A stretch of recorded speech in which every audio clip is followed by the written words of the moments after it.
Assalamualaikum warahmatullahi wabarakatuh. Perkenalkan, nama saya Gilang Arista Putra Tarigan, peserta Latsar CPNS Kemenak Sumatera Utara Angkatan 13 yang dilaksanakan oleh Balai Diklat Keagamaan Medan. Di sini saya akan memaparkan isu analisis manajemen ASN di lingkungan kerja saya, yaitu Minto Basamosir. Di sini saya mengambil 3 isu dan juga melihat kondisi saat ini yang ada di satuan kerja saya dan juga dampak yang akan terjadi apabila isu ini dibiarkan saja. Yang pertama, itu isu mengenai rendahnya kemampuan pemahaman konsep hitungan pada siswa kelas 4 SD. Kondisi saat ini, terdapat siswa yang tidak dapat melakukan operasi perkalian dan pembagian sederhana. Dampaknya, rendahnya hasil belajar dan motivasi belajar siswa pada mata pelajaran matematika. Isu yang kedua adalah minimnya penggunaan media pembelajaran pada pelajaran matematika kelas 4 SD. Kondisi saat ini, proses pembelajarannya berpusat pada guru dan buku paket matematika. Dampaknya, rendahnya minat belajar siswa pada mata pelajaran matematika. Isu yang terakhir yaitu rendahnya kesadaran diri siswa untuk belajar secara mandiri. Kondisi di kelas saat ini adalah keadaan kelas menjadi gaduh ketika guru tidak lagi menyampaikan materi pelajaran yang mohon maaf, saya ulangi. Keadaan kelas menjadi gaduh ketika guru tidak lagi menyampaikan materi pelajaran dan siswa diberikan latihan soal.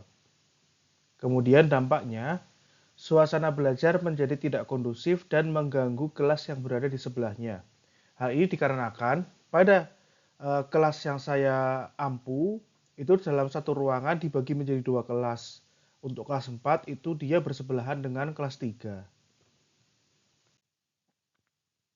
Kemudian saya melakukan pemilihan isu menggunakan teknik USG atau urgency, seriousness, dan growth. Untuk nilai skornya, saya menggunakan skala 5, di mana 5 itu sangat mendesak dan 1 tidak mendesak. Berdasarkan analisa saya, pada isu rendahnya kemampuan pemahaman konsep hitungan pada siswa kelas 4 SD, mendapatkan total skor 15. Kemudian isu kedua, minimnya penggunaan media pembelajaran pada mata pelajaran matematika, mendapatkan total skor 11. Dan juga rendahnya kesadaran diri siswa untuk belajar mandiri, mendapatkan skor 14. Dengan demikian, isu kedua dan ketiga tereliminasi, dan isu yang saya angkat adalah rendahnya kemampuan pemahaman konsep hitungan pada siswa kelas 4 SD. Kemudian, saya menganalisis penyebabnya menggunakan diagram Fishbone dengan metode 5M1E. Pada bagian material, buku atau modul ajar yang kurang menarik dan terlalu teoritis. Materi yang disampaikan tidak relevan dengan konteks keseharian siswa. Kemudian dari sisi metodenya, metode ceramah yang dominan dan monoton, kurangnya variatif strategi pembelajaran, dan juga kurangnya pendekatan yang menghubungkan materi dengan kehidupan nyata siswa. Kemudian dari sisi manusianya atau man, kurangnya minat dan motivasi belajar matematika. Yang kedua, tingkat konsentrasi yang rendah di kelas. Dan yang ketiga, keterbatasan daya serap atau pemahaman awal yang berbeda-beda dari peserta didik itu sendiri. Kemudian dari mesinnya, keterbatasan alat peraga konkret atau visual yang menarik. Kemudian tidak adanya media pembelajaran berbasis teknologi, seperti contoh proyektor, laptop, ataupun aplikasi edukasi yang dapat memadai proses pembelajaran. Yang kelima dari sisi lingkungan, suasana kelas yang kurang kondusif untuk belajar interaktif, dan juga ruang kelas yang tidak menstimulasi kreativitas. Dari sisi penilaiannya, penilaian hanya berfokus pada hasil tes tertulis, bukan pada proses pemahaman siswa.